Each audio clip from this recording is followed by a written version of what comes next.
بسم اللہ الرحمن الرحیم۔ السلام علیکم ناظرین کرام، آپ سے گزارش ہے کہ میرا آج کا ولاگ اپنی روح کے کانوں سے سنیے گا۔ آپ کو اچھی طرح یاد ہے کہ میں مسلسل تنبیہ کرتا چلا آ رہا ہوں اہل بست و کشاد کو، ناجائز ہی صحیح لیکن اس وقت ریاست پر وہ قابض ہیں۔ میری مراد فوجی قیادت اور فوجی قیادت کی ناجائز طور پر قائم کردہ 47 نمبر حکومت۔ میں ان دونوں کو کہتا چلا آ رہا ہوں کہ خدا کا خوف کرو، بربادی پھیل جائے گی۔ پہلے تو صرف بلوچستان تھا، لیکن بلوچستان کو ڈسکس کرتے ہوئے آپ کو یاد ہوگا کہ میں ساتھ ساتھ کہتا چلا آ رہا ہوں کہ کے پی کے بھی بلوچستان کے بالکل متوازی آ چکا ہے، اور دونوں صوبوں میں اس وقت صورتحال وہ ہے۔ صورتحال سے مراد میری یہ نہیں کہ مکتی باہنی حملے کر رہی ہے فوج پر، فوج کشتوں کے پشتے لگا رہی ہے۔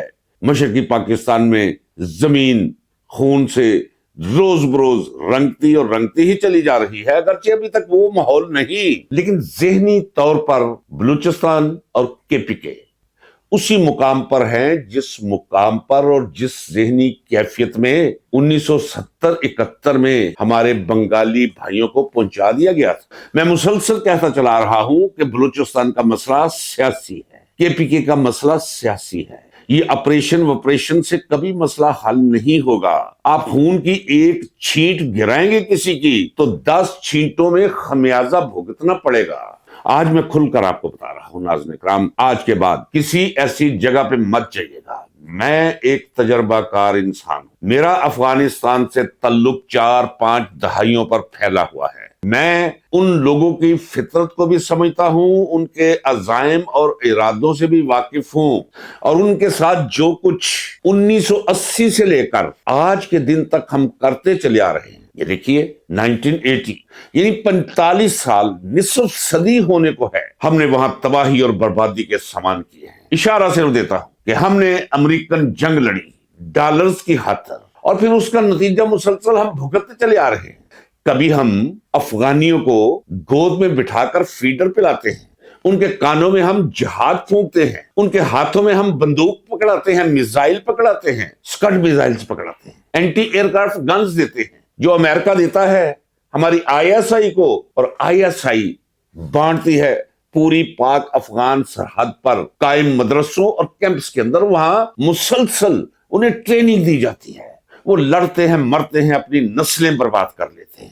اور پھر ایک وقت وہ آتا ہے کہ جب امریکہ، جس کے لیے وہ جنگ کرتے ہیں، جب امریکہ کامیاب ہو جاتا ہے، سوویت یونین کو توڑ دیتا ہے، روس شکست کھا کر واپس چلا جاتا ہے، اور امریکہ ہاتھ جاڑ کر وہاں سے چلا جاتا ہے، پھر یہ سارے لڑاکا گروپ اختیار کی جنگ میں ایک دوسرے کے ساتھ الجھ جاتے ہیں۔ پھر افغان مجاہدین کے اندر سے طالبان ہم پیدا کرتے ہیں، یعنی ہماری ریاست نے پیدا کی طالبان۔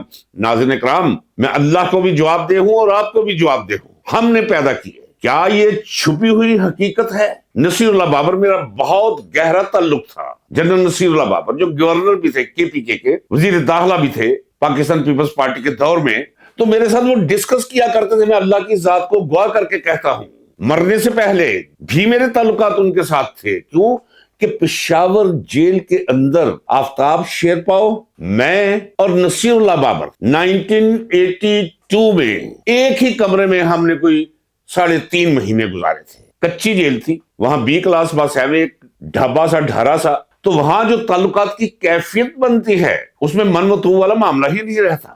تو مجھے بتایا کرتے تھے بڑے فخر کے ساتھ کہ کس طرح ملا عمر کی حکومت قائم کی، فوج ہماری ساتھ گئی کابل تک سادہ کپڑوں میں، طالبان کے روپ میں، اور قبضہ کروایا ہم نے ملا عمر کا یعنی طالبان کا۔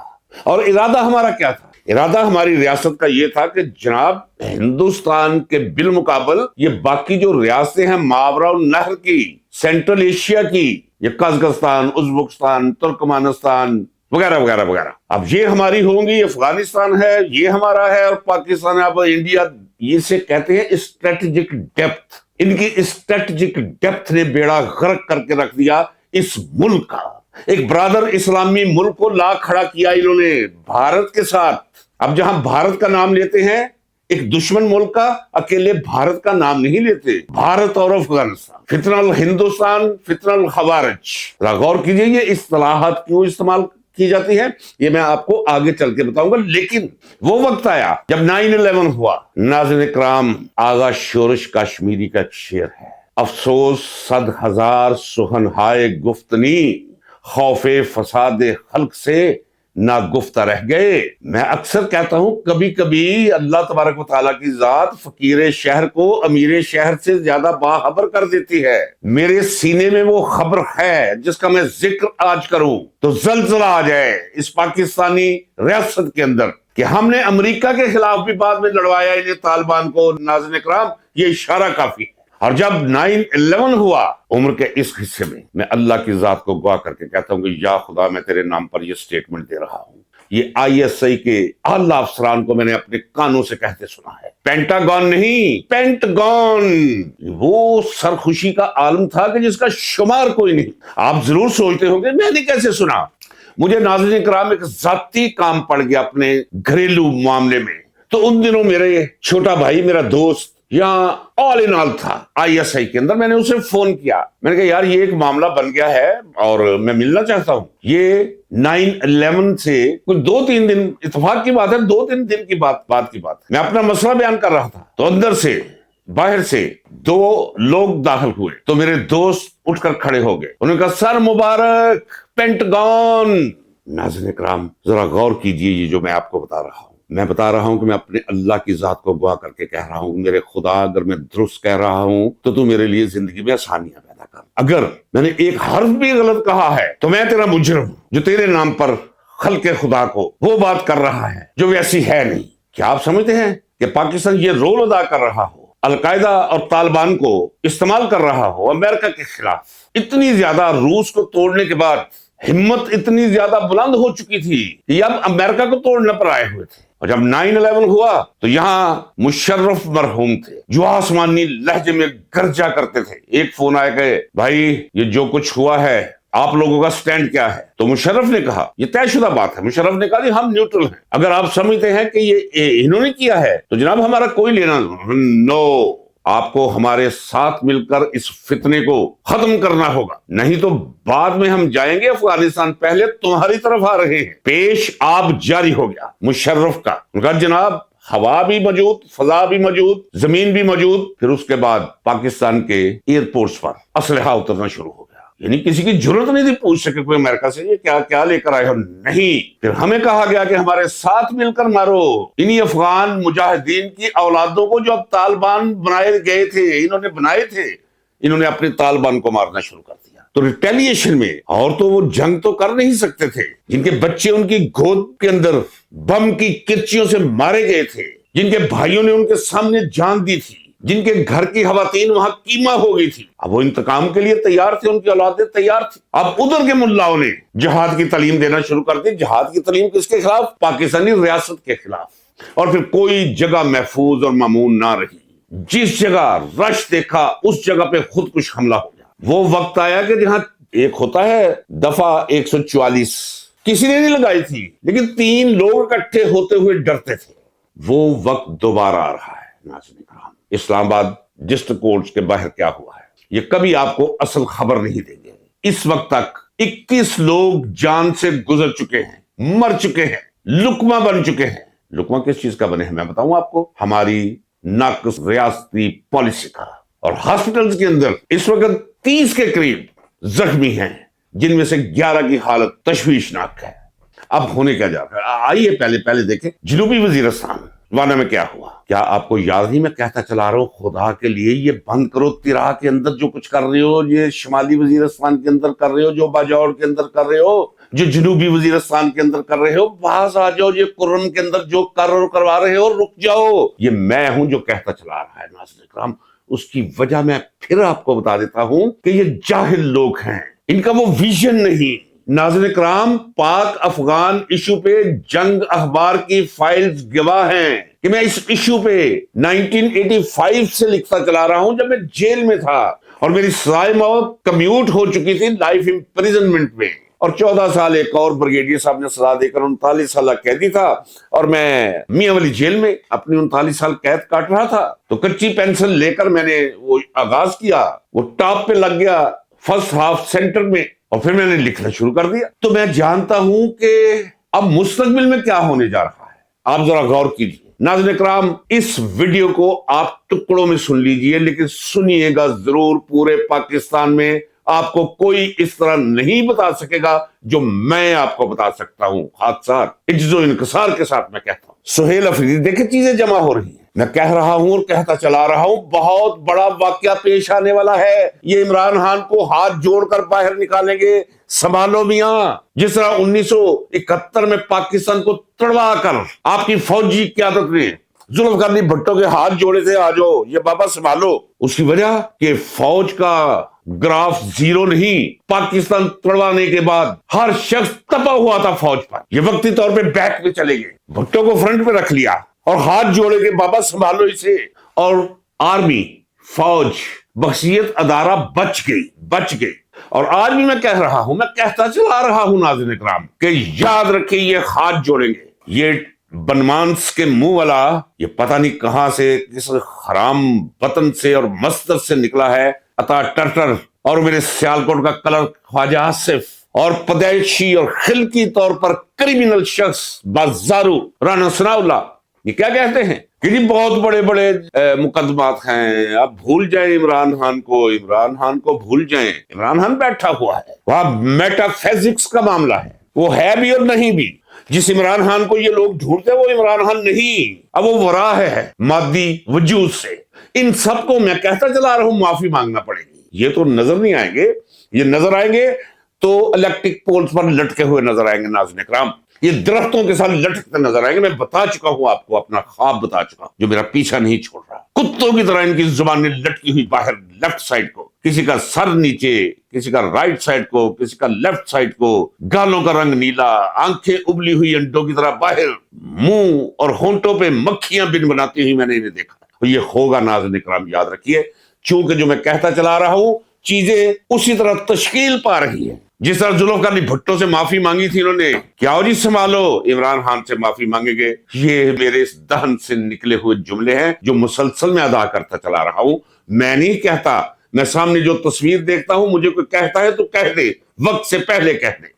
میں نے وقت سے پہلے کہا تھا، کچھ باقی نہیں بچے گا۔ اس وقت کیا پوزیشن ہے میں بتاؤں کے پی کے کی؟ کے پی کے اسی طرح ہے جس طرح ایک دوزخ گناہگاروں کے لیے ابھر رہا ہوتا ہے، جو قرآن کریم میں نقشہ پیش کیا گیا ہے جہنم کا، اسی طرح نفرت کا لاوا اسلام آباد، پنجاب اور پاکستان کے خلاف ابھر رہا ہے۔ پورے کے پورے پشتون اپنے تمام قبیلوی مناقشے بھول چکے ہیں، ماضی کی دشمنیاں بھول چکے ہیں، ایک دوسرے پہ پھپتی کسنا وہ بھول چکے ہیں، سب ایک ہو گئے ہیں، عمران خان کے پیچھے کھڑے، ریاست کے خلاف کھڑے، پنجاب کے خلاف کھڑے، پاکستان کے خلاف کھڑے۔ سہیل افریدی آزادی کا اور جد و جہد کا استارہ بن کر ان کے درمیان ایک نوجوان کھڑا ہو گیا، جان نچھاور کرتے اس پر۔ اور ادھر کیا ہو رہا ہے؟ ادھر یہ ہو رہا ہے جناب والا کہ وہ ڈیالہ جیل میں ملنے کے لیے آتا ہے، وہاں لوگ اکٹھے ہو جاتے ہیں اور دفعہ 144 کے تحت اس پر مقدمہ ہو جاتا ہے، اور ایک مقدمہ اس میں کر دیا جاتا ہے جناب پیک ایکٹ میں، کیونکہ آپ نے ریاست کے خلاف یہ اس لیے کہ وہ اٹک پار کر کے پنجاب نہ آ سکے،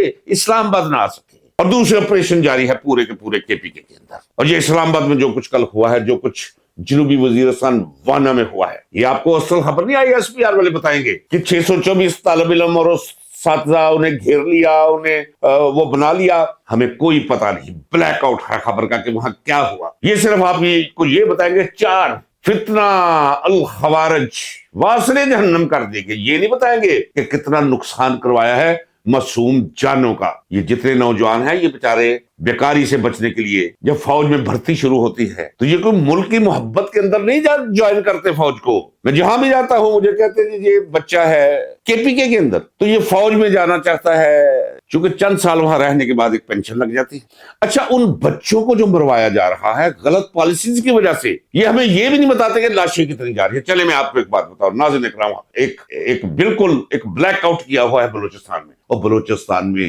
وہ وقت آ گیا ہے کہ کارواں فوج کا وہ بھی ایک جگہ سے دوسری جگہ منتقل نہیں ہو سکتا، چکر کاٹ کر ایئر کرافٹس میں اور ہیلی کاپٹرز میں کسی محفوظ جگہوں سے ایک جگہ سے دوسری جگہ یہ منتقل ہوتے ہیں۔ اپنے ملک کے اندر یہ صورتحال. اور پھر کیا ہے، کوئی دن ایسا نہیں جا رہا جب فوجی جوان اور افسران ان کی لاشیں ان کے گھروں کو نہیں پہنچتی، لیکن بلیک آؤٹ ہے، بتانا نہیں ہے، morale ڈاؤن ہو جائے گا فوج کا. خدا کا خوف کرو، باز آ جاؤ، وہ بھی کسی کے بچے ہیں. ایئر کنڈیشن کمروں میں بیٹھ کر آپ پالیسیز بناتے ہیں، اور فوج میں بھرتی ہوئے غریب یسیر جوانوں اور افسروں کا آپ یہ خلیہ بنوا رہے ہیں، ان کی لاشیں گھروں میں بھجوا رہے ہیں. میں چیخ رہا ہوں کہ مسئلہ سیاسی ہے. آؤ میرے ساتھ بیٹھو، میں بتاتا ہوں کہ حل کیا ہے. یہ نہیں ہے کوئی اگر یہ کہ چھوٹا مور بڑی بات نہیں، منہ بڑا ہے بات بہت چھوٹی ہے. یہ میں سمجھتا ہوں یہ مسئلہ ہے کیا، اس کی کناہ کیا ہے، اس کی وجہ کیا ہے، اس کا محرک کیا ہے، اور اس کا حل کیا ہے. اب یہ فتنہ الخوارج، فتنۃ الہندوستان، یہ کیوں بڑا یہ مصطلحات استعمال کرتے ہیں؟ وہ اس لیے کہ جو فوجی ہے وہ مسلمان ہے، وہ جانتا ہے کہ مسلمان کے ہاتھوں مسلمان کا خون کبھی معاف نہیں ہوگا. قرآن اور سننا، مسلمان جہاں بھی ہیں، انتظامی یونٹ جہاں بھی جیسا بھی ہے، ایک دوسرے کا خون حرام ہے. اور جوانوں کو بندوق پکڑا کر، اس لیے یہ مسلمان نہیں، یہ افغانی نہیں، یہ ہندوستان کی پراکسی ہیں، ہندوؤں کی پراکسی ہیں، یہ خارجی ہیں. ایسی اصطلاحات انہیں لالی پاپ کی طرح دی جاتی ہیں تاکہ وہ کسی کی طرف بندوق کا منہ کر کے یا توپ کا منہ کر کے ٹریگر دبانے یا گولہ چلانے میں کسی اخلاقی یا دینی جرم کے احساس تلے نہ آئے. ایک اور بات میں بتا دوں، یہاں کلیئر کرتا جو کہوں گا سچ کہوں گا. بھائی افغانستان پاکستان کے خلاف اب جو کچھ بھی کر سکے وہ کر رہا ہے، کوئی شک نہیں اس میں. ہندوستان افغانستان کے ساتھ مل کر یہ بربادی پھیلا رہا ہے، اور بربادی اس سے زیادہ پھیلانے کی آپ بھی کرتے ہیں، وہ بھی کرتے ہیں. اصل سوال ہے کہ یہ سلسلہ رکے گا کیسے؟ کہ بھائی ایک گھر ہے، یہ گھر ہے پاکستان، ہمارے بھائی ہیں بلوچ، ہمارے بھائی ہیں پشتون، ان کے گریوینسز ہیں، انہیں سنو، انہیں حل کرنے کی کوشش کرو. اس طرح نہیں چلے گا.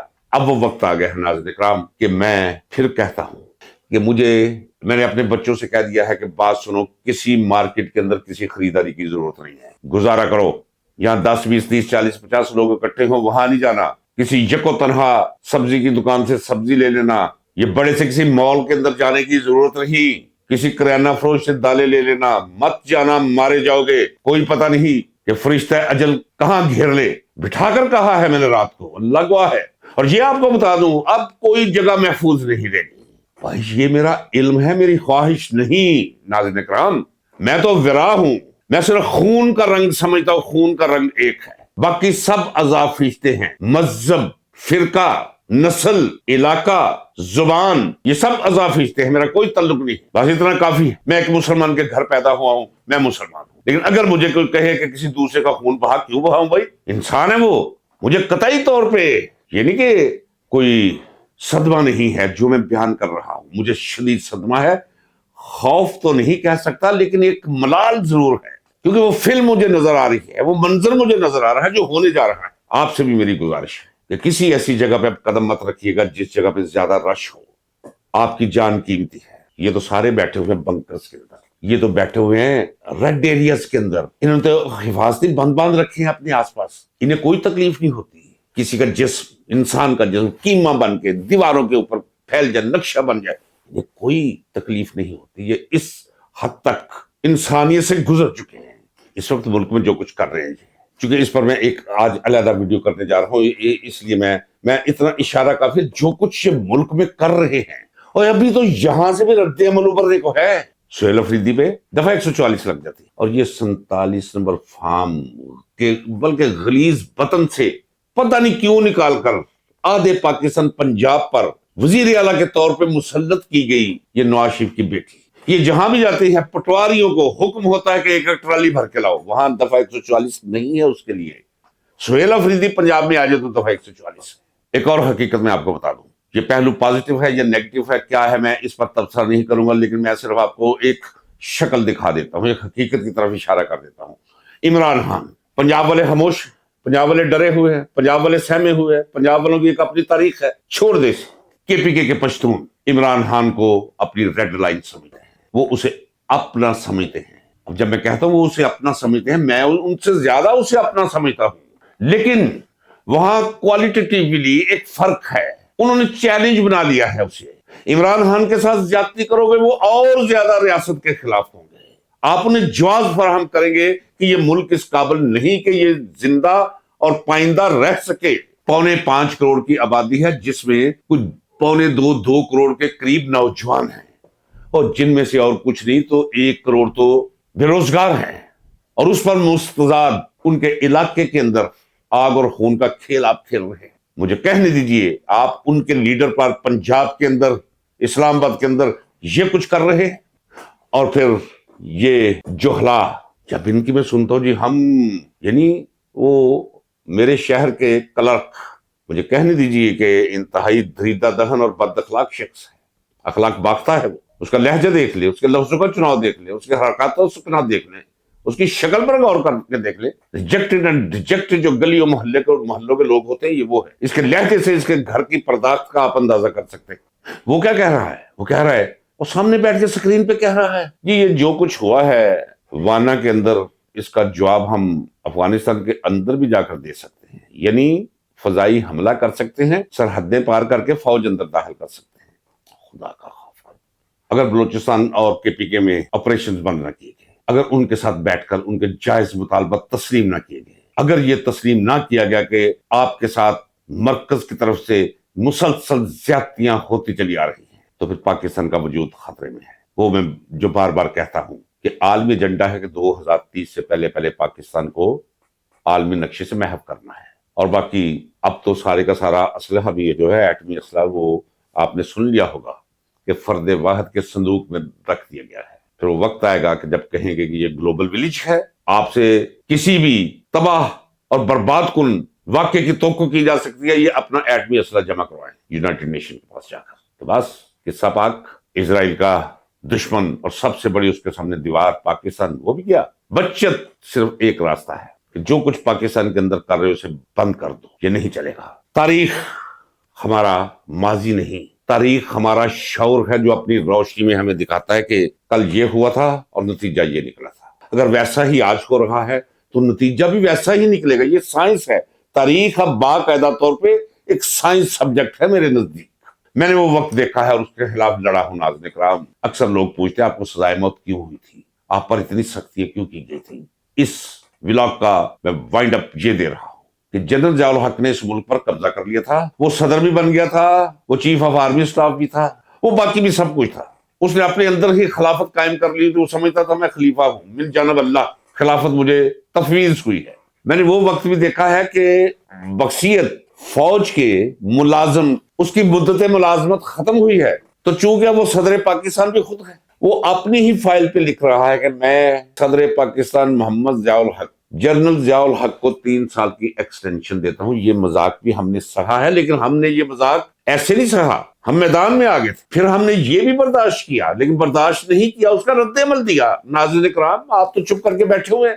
ہم نے یہ مذاق بھی دیکھا ہے کہ اب صدر پاکستان ہے، اب ایک مدت ختم ہو گئی ہے، اب دوسری مدت کے لیے اس نے صدر رہنا ہے، تو اس نے ریفرینڈم کروا دیا. ریفرینڈم میں کیا سوال ہے، ذرا غور کیجیے آپ کے پاکستان کے ساتھ کیا ہوتا چلا رہا ہے. یہ کوئی نیا نہیں.